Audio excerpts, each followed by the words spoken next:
आहे विरोधक म्हणून काय भूमिका आहे? सुरक्षा विधेयक जे आहे ते नक्सलाईटच्या नावावर तर आणलेलं आहे, परंतु आपल्याकडे आपल्या राज्यात अनेक कायदे असे आहेत. मला असं वाटतं की नवीन कायद्यांची गरज आहे आणि जे विधेयक आलेलं आहे याचा हेतू शुद्ध तर काही दिसत नाही आहे.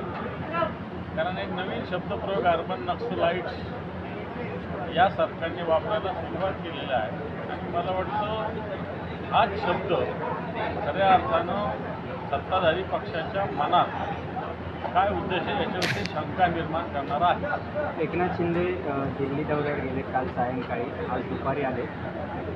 सारखे आलबेल नाही वाटतंय. हे पहा, जसं सामनात म्हटलं जातं शहा सेना, आता शहा सेनेचे प्रमुख तर अमित शहा आहेत आणि आता गुरुपौर्णिमा आहे, त्याच्यामुळे मला असं वाटतं ते गेले असतील गुरुपौर्णिमेच्या निमित्तानं शहा सेनेचे जे प्रमुख आहेत त्यांचा आशीर्वाद घ्या.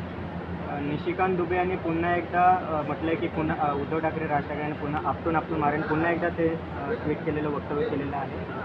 मराठी शिकणार नाही, पुन्हा एकदा त्यांनी त्यांचे धमकी दिली. वाटतं या दुबे या मुंबईचं मीठ खाऊन गेलेलं आहे.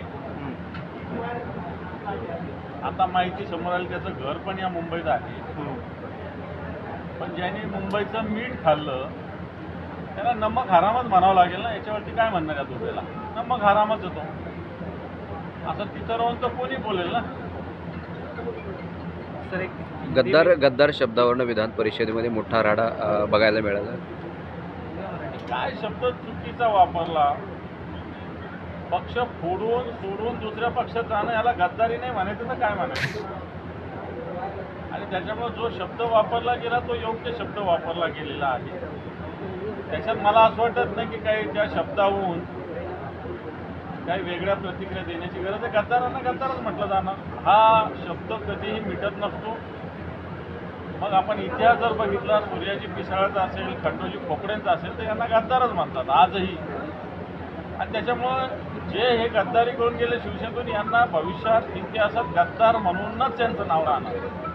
दानवेसाहेब संदीपान बुमरे यांचे खाजगी टीए आणि भावजे यांचे जे ते दारूचे दुकान होतं त्याला एका दिवसात मंजुरी दिलेली आहे. त्याच्या विरोधात आता न्यायालयात जे ती याचिका दाखल देण्यात आलेली आहे की अवैधरित्या जे ती ह्या परवान्याला मंजुरी देण्यात आलेली. कसं बघतं ते संभाजीनगरचे संपूर्ण प्रकरण. खरं तर प्रशासन आणि सत्ता कशा पद्धतीने हलते त्याचं उदाहरण आहे. पहिली गोष्ट तर एवढे दारू परवाने त्याचे मार्केटमध्ये काय रेट आहे ते तपासले पाहिजे. एक दारूचं दुकान 5-5, 6-6, 10-10 कोटी रुपये पण मिळतं आणि असे दारूचे दुकानाचे परवाने भुमरे साहेबांना मिळालेले आहेत. आता भुमरे साहेबांना मिळाले, बाकीच्यांनी मागितले तर ते मिळणार नाही. तर मिळाले तरी त्याला प्रशासनातले अधिकारी 1-1 वर्ष खेट्या घालायला लावतात, चक्रा मारायला लावतात. भुमरेंना एका दिवसात अशा पद्धती परवानग्या मिळाल्या. मला असं वाटतं हे सगळं सत्तेचा वापर कशा पद्धतीनं स्वतःसाठी स्वार्थासाठी करायचा याचं एक उदाहरण आहे.